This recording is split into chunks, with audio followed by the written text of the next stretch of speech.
La gloria de Dios, si hablamos de la gloria de Dios,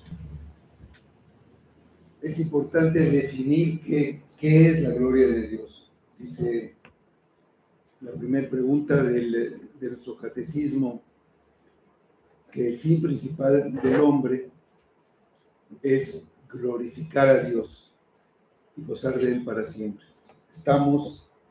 Fuimos hechos para glorificar a Dios. Entonces, ¿qué entendemos por glorificar, dar gloria? Pero ¿qué es gloria? Si vemos algo que tiene gloria, pues podemos pensar en varias cosas. Algo majestuoso, enorme, monumental, algo sobresaliente, algo hermoso. Y decimos, bueno, eso es gloria, pensando en un reino de la tierra, el más glorioso del que se tenga memoria, Babilonia, con su gran rey poderoso, Nabucodonosor, rodeado de riquezas, de poder, de suntuosidad, de lujo. Era glorioso verlo tal vez. Esa era una gloria terrenal, una gloria pasajera. La gloria de Dios. No podemos ni imaginar qué es eso. Dice el Salmo 19:1, los cielos cuentan la gloria de Dios. Quiere decir que los cielos no son la gloria de Dios, solamente cuentan, solamente hablan de lo que es la gloria de Dios. Y vemos que son los cielos. Vamos a considerar lo que es primero el planeta Tierra. Nosotros estamos en este planeta y comparados con el planeta, pues no somos absolutamente nada, una cosa muy pequeña. Comparado el planeta nada más con el sistema solar, pues es una cosa también insignificante. Y de hecho, con que Dios hubiera hecho el sistema solar, hubiera bastado para dar vida al hombre y para todo su plan, todo lo que él quería hacer. Pero hizo un universo en el que el sistema solar es una pequeña parte de una pequeña galaxia.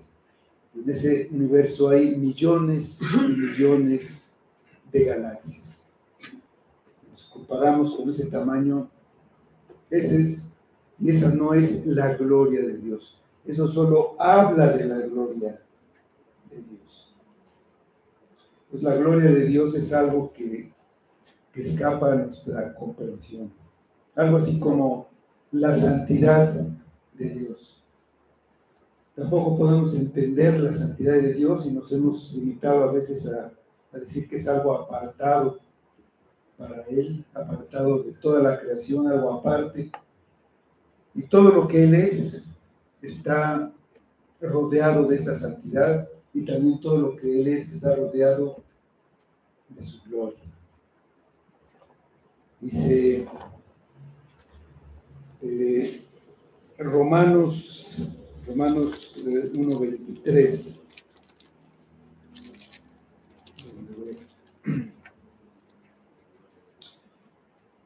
Y cambiaron la gloria del Dios incorruptible en semejanza de imagen de hombre corruptible, de aves, de cuadrúpedos y de reptiles. La gloria de Dios es cambiada por cosas creadas. Y eso trae como resultado pues, el mundo en que vivimos. Dice 2 Corintios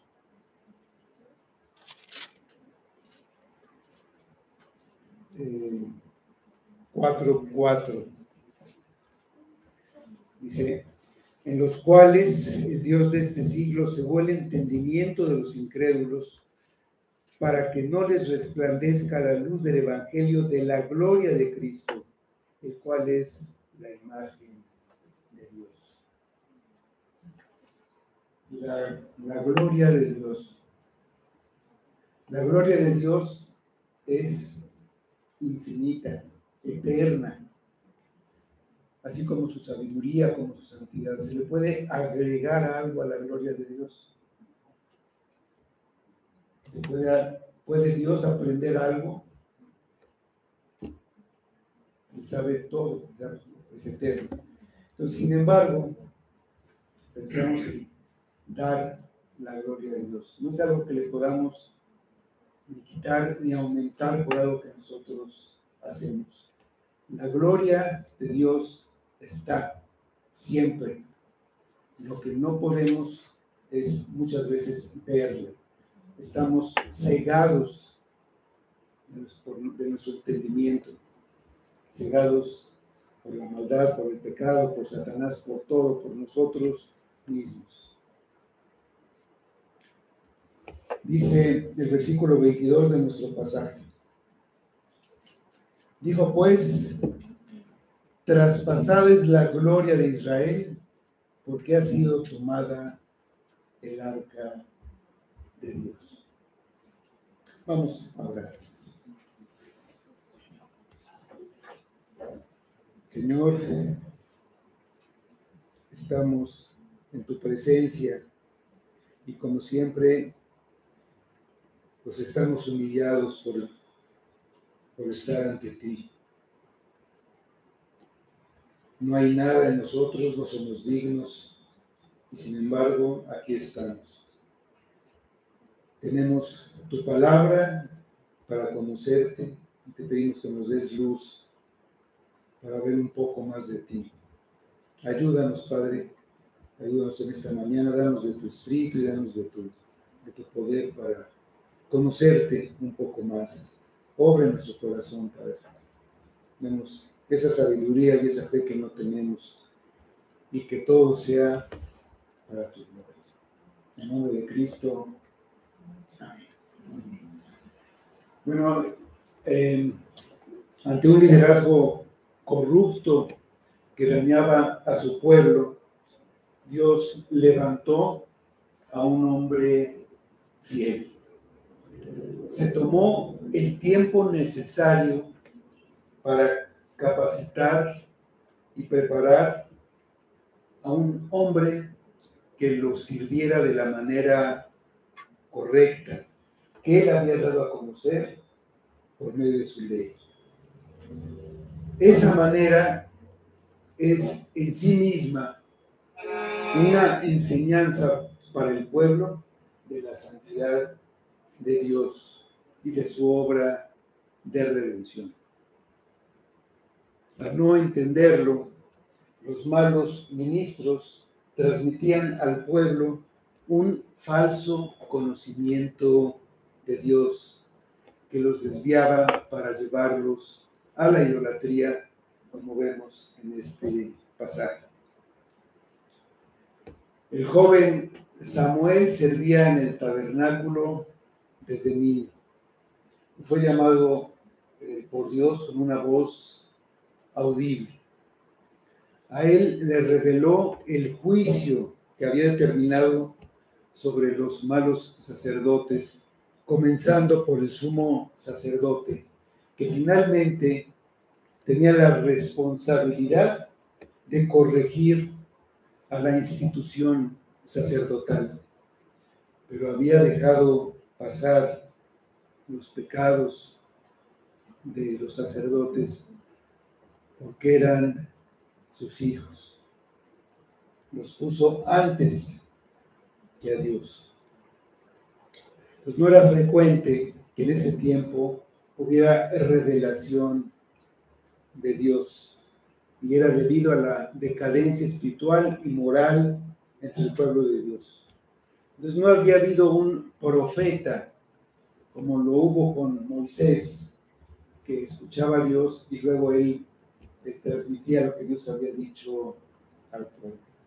Ahora, todo el pueblo sabía que había un profeta. Samuel era un profeta de Jehová. No escuchar a Dios es un pecado. Dice, empieza nuestro pasaje diciendo, y Samuel habló a todo Israel. El cambio había comenzado. Samuel se ocupaba cumpliendo el ministerio de profeta. Lo que decía era la palabra de Dios. Lo que recibía lo transmitía al pueblo de Dios. Y él mismo era un ejemplo de lo que se debía hacer con esa palabra. No dejó caer en tierra ninguna de sus palabras. Sin embargo, el sacerdote Elí todavía era quien gobernaba. Era el que juzgaba. Esta era la época de los jueces. Y en ese momento el juez era Elí. Él juzgó a Israel hasta el día de su muerte. Dice el versículo 18 que juzgó a Israel 40 años. Y regresando al versículo 1, dice, por aquel tiempo salió Israel a encontrar en batalla a los filisteos y acampó junto a Eben Ezer. Y los filisteos acamparon en Afec. Y los filisteos presentaron la batalla a Israel, y trabándose el combate, Israel fue vencido delante de los filisteos, los cuales hirieron en la batalla en el campo como 4,000 hombres. El problema de Israel era que se habían acostumbrado a un liderazgo humano. Vimos que la palabra de Dios escaseaba y ellos dependían de sus gobernantes. Los líderes de cada tribu eran conocidos como los ancianos. Aquí vemos que aunque el pueblo sabía que tenían un profeta que les hablaba en nombre de Dios, en la persona de Samuel, salieron a la batalla sin consultar cuál era la voluntad del Señor. Decidieron seguir sus estrategias y lo que consideraron mejor según su propia sabiduría. El resultado fue una estrepitosa derrota. Y desgraciadamente no es algo que haya quedado en el pasado. En la actualidad, muchos cristianos toman decisiones que se basan en las opiniones de los demás, en sus instintos, en lo que les parece correcto, y no consultan la palabra de Dios que tienen. Parece que la palabra de Dios no tiene lugar ni valor. Se prefiere la experiencia o la sabiduría humana. Esto, a pesar de saber que toda la palabra de Dios, toda la escritura es inspirada por Dios, que es útil para todo, y que la palabra es la lámpara de Dios, es lámpara y luz para guiarnos a través de las tinieblas de este mundo. Caminar en nuestra propia sabiduría es una invitación al fracaso y demuestra falta de cordura. El resultado no puede ser otro que la decepción. Cuando el pueblo salió a la batalla sin buscar primero la dirección del Señor en su palabra, que les podía ser mostrada por el profeta Samuel, demostraron su necedad. Y esa terquedad los condujo a la derrota y a la muerte. Estaban despreciando la sabiduría de Dios. Estaban ignorando su consejo. Ellos estaban viviendo impíamente y entonces no podían esperar el favor de Dios. Dice el Salmo 50, versículos 16 y 17. Pero al malo dijo Dios: ¿qué tienes tú que hablar de mis leyes y que tomar mi pacto en tu boca? Pues tú aborreces la corrección y echas a tu espalda mis palabras. Y aunque tenían a su alcance al profeta, no permitían que la palabra de Dios gobernara sus vidas. Y como resultado, ese día murieron 4,000 hombres. El costo de su soberbia, al pensar que ellos solos podían derrotar a sus enemigos, fue muy alto. Estaban ciegos y no veían que la causa de su derrota era la corrupción que imperaba en el culto a Dios. Su falta de guardar esa manera de adorar debidamente a Dios. Dice el versículo 3. Cuando volvió el pueblo al campamento, los ancianos de Israel dijeron: ¿por qué nos ha herido hoy Jehová delante de los filisteos? Traigamos a nosotros de Silo el arca del pacto de Jehová, para que, viniendo entre nosotros, nos salve de la mano de nuestros enemigos. Y envió el pueblo a Silo, y trajeron de allá el arca del pacto de Jehová de los ejércitos, que moraba entre los querubines, y los dos hijos de Elí, Ofni y Fines, estaban allí con el arca del pacto de Dios.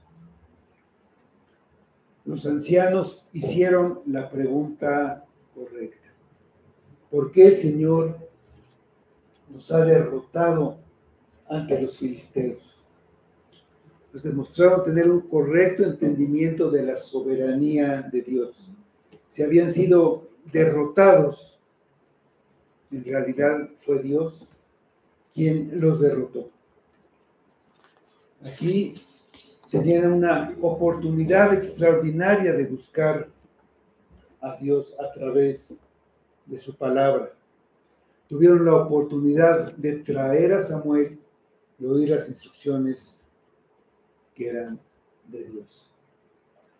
En lugar de arrepentirse humildemente y buscar a Dios, recurrieron a métodos que Dios nunca aprobó. Solo les importara que funcionara, les importaba solamente lo que les diera resultado. Ellos querían una victoria militar. Nunca pensaron en la voluntad ni en la gloria de Dios. A pesar de la derrota, siguieron pensando que ellos encontrarían la manera de vencer a los filisteos. La obstinación es un pecado que no se vence fácilmente. Los ancianos y el pueblo prefirieron confiar en un objeto y en su religión en lugar de confiar en el Dios vivo. Fueron a Silo, donde estaba el tabernáculo, y trajeron el arca y a los dos sacerdotes para usarlos como un amuleto. El arca era también llamada el arca del testimonio porque tenía dentro el testimonio que Dios había dado al pueblo. Tenía el pacto entre Dios y el pueblo.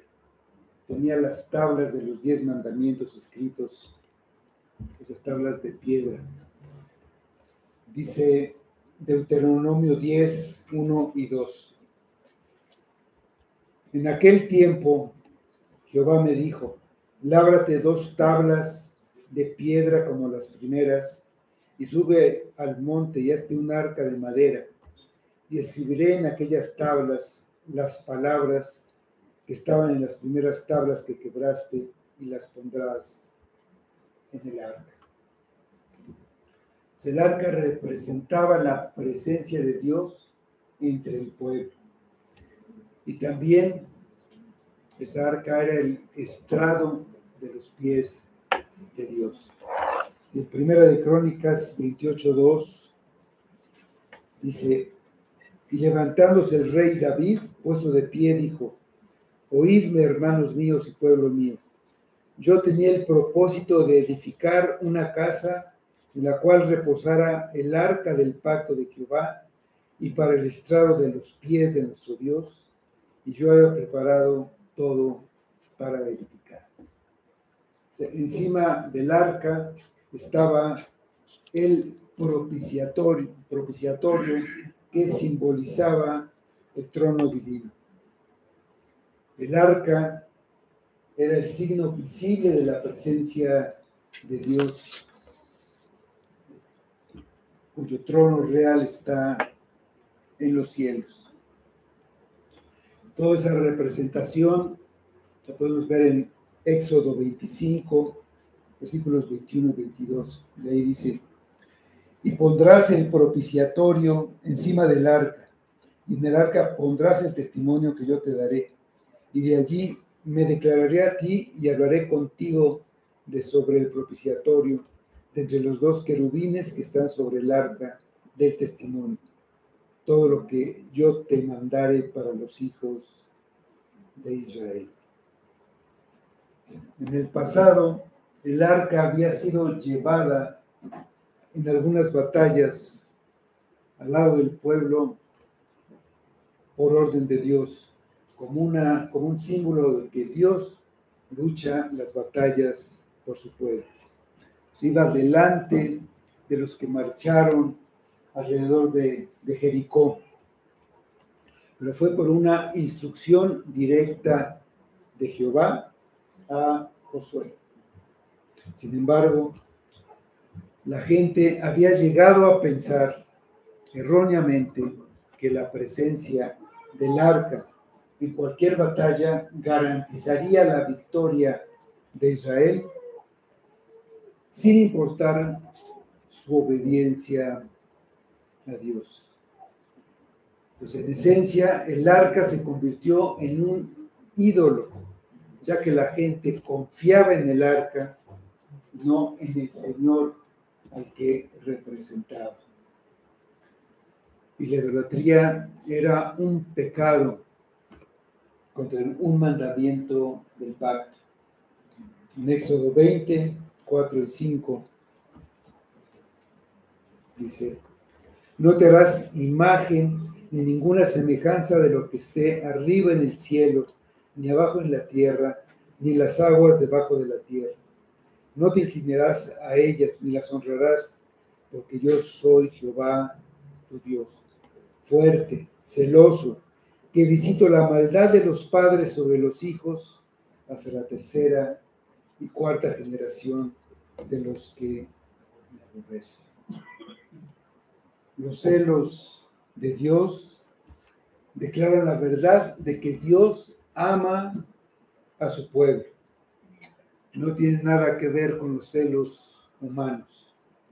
Así como todo lo que es de Dios es un celo santo por los que Él ama. Y el amor de Dios se manifiesta al eliminar cualquier idolatría que encuentre dentro de su pueblo, para que ellos cumplan su mandamiento. Dice el versículo 5 de nuestro pasaje: aconteció que cuando el arca del pacto de Jehová llegó al campamento, todo Israel gritó con tan gran júbilo que la tierra tembló. El pueblo puso su confianza en el arca y no en el Señor del arca. Finalmente, el arca no era más que un objeto, y aunque simbolizaba la presencia de Dios, no dejaba de ser eso, un símbolo. Ellos tenían acceso a la palabra de Dios por medio del profeta, una palabra que era segura. Pero al dejar de ver la palabra como la guía de Dios, no la tomarían en cuenta como su regla de vida y práctica. No le pusieron la debida atención a la palabra. El pueblo comenzó a venerar el arca. El arca se convirtió en un instrumento, un amuleto de buena suerte, a través del cual podían obtener la victoria. Habían perdido el sentido de la maravilla de Dios. El pueblo asumió que si llevaban el arca a la batalla, Dios se vería obligado a darles la victoria para proteger su honor. Pensaron, Dios no puede permitirse ser derrotado. Estaban tratando de torcer el brazo de Dios. Y solemos hacer exactamente lo mismo. Solemos decir, Dios mío, tengo estos planes. Yo te lo pedí, yo oré. Si no lo haces, el que queda mal eres tú. Porque si no puedes hacer eso, ya no eres todopoderoso. Es la misma actitud de querer forzar a Dios a hacer lo que deseamos. Dios, si haces esto por mí, entonces yo haré esto por ti. Cuando pensamos así, nuestra intención no es buscar a Dios, sino controlarlo. No someternos a Dios, sino usarlo. Se prefiere usar la religión como si fuera magia. Se prefiere que la santidad espiritual. Lo que se quiere son resultados. Ni siquiera se piensa en el arrepentimiento. Ellos presumían tener la bendición de Dios solamente por ser el pueblo de Dios, sin que importara un corazón rendido a Él. Y a veces así somos nosotros. Pero esa es una actitud idólatra contra la que Dios había advertido. Y también nos advierte a nosotros. Dice Levítico 26, 14 a 17. Pero si no me oyereis, ni hiciereis todos estos mis mandamientos, y desdeñareis mis decretos, y vuestra alma menospreciare mis estatutos, no ejecutando todos mis mandamientos e invalidando mi pacto, yo también haré con vosotros esto.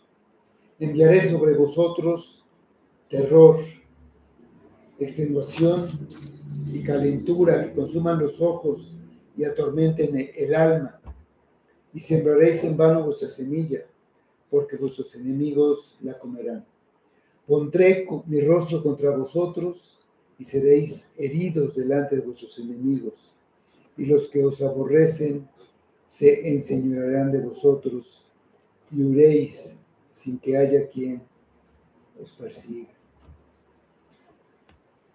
Cuando llegó el arca, la recibieron con un fuerte grito, con un exceso de confianza. Confiaron en el arca del Señor en lugar de confiar en la palabra del Señor. Al hacerlo, dieron al mundo una imagen incorrecta de Dios. Ese júbilo es también la manera como piensan los paganos. Ellos tienen un temor pagano a Dios. Es el versículo 6 de nuestro pasaje hasta el 9. Cuando los filisteos oyeron la voz de júbilo, dijeron: ¿qué voz de gran júbilo es esta en el campamento de los hebreos? Y supieron que el arca de Jehová había sido traída al campamento. Y los filisteos tuvieron miedo porque decían: ha venido Dios al campamento. Y dijeron: ay de nosotros, pues antes de ahora no fue así. Ay de nosotros. ¿Quién nos librará de la mano de estos dioses poderosos? Esos son los dioses que hirieron a Egipto con toda plaga en el desierto. Esforzaos, oh filisteos, y sed hombres, para que no sirváis a los hebreos como ellos os han servido a vosotros. Sed hombres y pelead. Los filisteos paganos oyeron el grito y llegaron a la conclusión de que los israelitas habían traído la imagen de sus dioses y que por lo tanto esos dioses los iban a derrotar. Así piensan los idólatras, que Dios es una figura, es un objeto. En ese caso pensaron que el arca era Dios. Y sabían que Dios había peleado en ocasiones anteriores y supusieron erróneamente que caerían en la batalla ante el arca. Sin embargo, no quisieron rendirse, y eso también venía del Señor.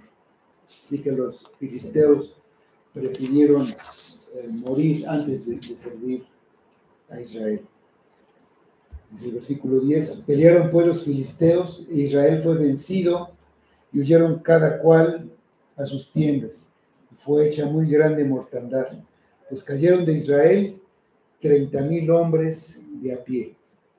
Y el arca de Dios fue tomada, y muertos los dos hijos de Eli, Ofni y Fines. Israel sufrió la pérdida de 30,000 soldados. Los sacerdotes que acompañaron al arca murieron. Y sucedió lo que no pensaron que fuera posible. Los paganos se apoderaron del arca de Dios. Era una verdadera catástrofe.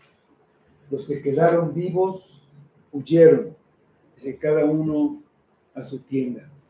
Abandonaron así cualquier posibilidad de reagruparse para defenderse, y mucho menos de recuperar el arca.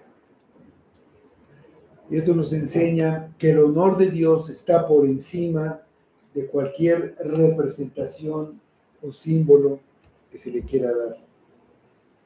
Para que su pueblo sea protegido, se debe de mantener una relación de obediencia y fidelidad.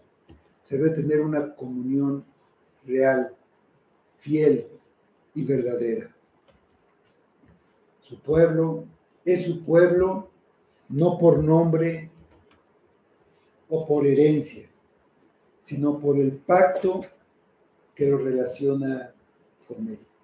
Dios no está obligado a bendecir a su pueblo, y ciertamente no por haber llevado el arca al lugar de la batalla. No es un genio que pueda ser invocado a voluntad del hombre. Permitirá nuestra derrota si eso nos hace conscientes de la clase de Dios que es. Y eso nos lleva a buscar. Podemos tener una fe supersticiosa y entonces lo que queremos es un Dios que nos sea útil, no uno que es digno y que por eso lo servimos. Cuando oramos, debemos orar porque anhelamos tener comunión con Él, no para que nos vaya bien o para que nos conceda lo que estamos pidiendo, lo que nosotros queremos. Como creyentes debemos congregarnos, pero no para cumplir un deber religioso o como un medio por el que Dios está en deuda con nosotros, sino para expresar nuestro amor por Él, para adorarlo porque Él lo merece, porque es nuestro Dios, nosotros somos su pueblo.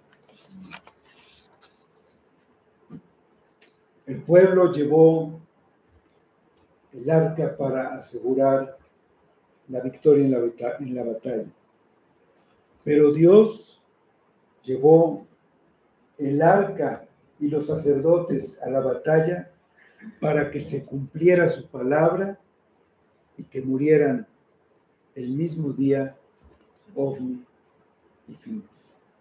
Los propósitos son diferentes, pero Dios usó la ignorancia y la necedad para cumplir todos sus fines. Habrá un gobierno piadoso y para hacerlo el liderazgo impío sería eliminado. Israel había hecho del arca un ídolo. Dios a menudo trata con nuestra idolatría quitando el ídolo. El pueblo pensó que Dios había perdido y huyó, pero en realidad Dios estaba protegiendo y restaurando su honor. No iba a permitir que sacerdotes corruptos blasfemaran su nombre. El versículo 12 al 17. Y corriendo de la batalla, un hombre de Benjamín llegó el mismo día a Silo, rotos sus vestidos y tierra sobre su cabeza. Y cuando llegó, he aquí que Elí estaba sentado en una silla vigilando junto al camino, porque su corazón estaba temblando por causa del arca de Dios. Llegando pues aquel hombre a la ciudad y dadas las nuevas, toda la ciudad gritó. Cuando Elí oyó el estruendo de la gritería, dijo: ¿qué estruendo de alboroto es este? Y aquel hombre vino a prisa y dio las nuevas a Elí. Era ya Elí de edad de 98 años y sus ojos se habían oscurecido, de modo que no podía ver. Dijo pues aquel hombre a Elí: yo vengo de la batalla, he escapado hoy del combate. Y Elí dijo: ¿qué ha acontecido, hijo mío? Y el mensajero respondió diciendo: Israel huyó delante de los filisteos, y también fue hecha gran mortandad en el pueblo. Y también tus dos hijos, Ofni y Finees, fueron muertos, y el arca de Dios ha sido tomada. Había hombres entrenados para correr y llevar las noticias. Y uno de sus mensajeros llegó a Silo. Este era el lugar más importante del país porque ahí estaba el tabernáculo. Elí conocía la profecía en contra de él y contra su casa. Además estaba ansioso porque como sumo sacerdote, él era el responsable de haber permitido la salida del arca de su lugar, del tabernáculo. Estaba temblando y estaba esperando las noticias junto al camino. El hombre que llegó traía rotos sus vestidos y traía tierra en la cabeza. Eran señales de luto que reflejaban la noticia que traía. Pero Elí no pudo verlo porque estaba ciego. Sabía que había dejado ir el arca a una empresa insensata y supersticiosa, y su conciencia le había temer que terminaría en un desastre. El juicio se cumple. Del versículo 18. Y aconteció que cuando él hizo mención del arca de Dios, Elí cayó hacia atrás de la silla, al lado de la puerta, y se desnucó y murió, porque era hombre viejo y pesado, y había juzgado a Israel 40 años. Lo que mató a Elí fue saber lo que había pasado con el arca, los muertos que sufrió el pueblo, y aún la muerte de sus hijos era poca cosa en comparación de la pérdida del arca. Era algo que no pudo soportar. Y aquí hay un elemento que destaca en la narración del relato de la muerte de Elí, y ese es el peso de Elí. Y eso está de acuerdo con la acusación que Dios le había hecho. En 2:29 dice: ¿por qué habéis hollado mis sacrificios y mis ofrendas que yo mandé ofrecer en el tabernáculo? Y has honrado a tus hijos más que a mí, engordándoos de lo principal de todas las ofrendas de mi pueblo Israel. Esa negligencia de Elí lo había engordado. Dios había prometido que los dos hijos de Elí morirían el mismo día como señal del juicio de Dios sobre su casa. Dios no había anunciado que ese mismo día también Elí iba a morir. Dios a través de las profecías nos dice muchas cosas, pero no nos dice absolutamente todo. Hay cosas que vamos descubriendo conforme van pasando. Pero sí había profetizado el fin de la casa de Elí, y el juicio se cumplió en su totalidad.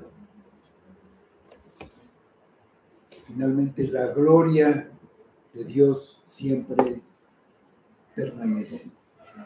Es el versículo 19. Y la nuera de la mujer de Fines, que estaba encinta, cercana al alumbramiento, oyendo el rumor que el arca de Dios había sido tomada y muerto su suegro y su marido, se inclinó y dio a luz, porque le sobrevinieron sus dolores de repente. Y al tiempo que moría, le decía a las que estaban junto a ella: no tengas temor, porque has dado a luz un hijo. Mas ella no respondió ni se dio por entendida. Y llamó al hijo Icabod, diciendo: traspasada es la gloria de Israel por haber sido tomada el arca de Dios y por la muerte de su suegro y de su marido. Dijo, pues, traspasada es la gloria de Israel porque ha sido tomada el arca de Dios. Pues la nuera de Elí también quedó impresionada con la noticia y le provocó tal ansiedad que le provocó el parto. La muerte de su esposo y de su suegro, pero sobre todo la captura del arca, significó para ella la pérdida de la gloria de Israel. Pero la toma del arca y su traslado a la tierra de los filisteos de ninguna manera era una derrota para Dios. Él iba a mostrar su gloria en el mismo territorio de los filisteos. Dios nunca ha sido derrotado, nunca lo será. La gloria de Dios se había ido de Israel, pero no porque el arca de Dios hubiera sido capturada. El arca había sido capturada porque la gloria de Dios se había ido cuando el nombre de Dios era blasfemado por los malos sacerdotes. La gloria se fue cuando Israel dejó de arrepentirse y dejó de confiar en Dios para confiar supersticiosamente en el arca. Como su pueblo no lo estaba glorificando, Dios se estaba glorificando a sí mismo. Y quedó escrito, todo quedó escrito para nuestra enseñanza y para que nunca lo olvidemos. Dios no necesita que lo glorifiquemos. Él es eternamente glorioso por sí mismo. Pero Él se va a glorificar. Dice el Salmo 46, 10. Estad quietos y conoced que yo soy Dios. Seré exaltado entre las naciones. Enaltecido seré en la tierra. Hay ocasiones en que nosotros mismos provocamos que Dios se aparte de nosotros, pero si se aparta es para que lo busquemos, para que nosotros nos acerquemos. Dice la carta a Santiago, capítulo 4, versículos 8 a 10. Acercaos a Dios y Él se acercará a vosotros. Pecadores, limpiad las manos, y vosotros, los de doble ánimo, purificad vuestros corazones. Afligíos y lamentad y llorad. Vuestra risa se convierte en lloro y vuestro gozo en tristeza. Humillaos delante del Señor y Él os exaltará. Esta mujer nombró al niño Icabod, que significa sin gloria, o la gloria se ha ido. ¿A dónde se ha ido la gloria de Dios? Esa es la pregunta que debemos hacernos. ¿Dónde está la gloria de Dios en nuestras vidas? ¿Vivimos para Él y solo para su gloria? ¿O existimos para Él o de otra manera Él no existe para nosotros? Existen muchos cristianos y muchas iglesias que merecen el nombre de Icabod, porque la gloria de Dios ha abandonado sus vidas y sus cultos. Que nunca seamos uno de ellos. Que siempre confiemos únicamente en Cristo como nuestro Salvador y que nos aferremos y nos gocemos en el Evangelio de nuestra salvación. Buscar a Cristo es glorificar a Dios en nuestras vidas. Dice el Evangelio de Juan, el capítulo 17, versículos 1 a 5. Estas cosas habló Jesús y levantando los ojos al cielo dijo: Padre, la hora ha llegado. Glorifica a tu Hijo, para que también tu Hijo te glorifique a ti, como le has dado potestad sobre toda carne, para que dé vida eterna a todos los que le diste. Y esta es la vida eterna, que te conozcan a ti, el único Dios verdadero, y a Jesucristo, a quien has enviado. Yo te he glorificado en la tierra, he acabado la obra que me diste que hiciese. Ahora pues, Padre, glorifícame tú al lado tuyo, con aquella gloria que tuve contigo antes que el mundo fuese. La gloria pertenece solo a Dios. Él ha dado a Cristo. Busca a Cristo y estarás buscando la gloria de Dios. Vamos a orar. Señor, desconocemos absolutamente tu gloria. Que no seamos cegados, que nuestro sentimiento no sea cegado por el mundo ni por el diablo, que no nos dejemos engañar. Tu gloria está aquí. Lo que pasa es que no la podemos ver, y no la podemos ver por nuestra actitud, porque no te amamos, porque no ocupas el lugar que debes ocupar en nuestra vida. Ayúdanos, Padre, ayúdanos en nuestra debilidad y obra a través de tu palabra que tenemos. Abre nuestros ojos y ahí, en tu palabra, que veamos, que podamos ver tu gloria. Ayúdanos, Padre, ayuda a cada persona aquí, obra en cada persona para salvación y que eso sea solamente para tu gloria. Lo pedimos en nombre de Cristo. Amén.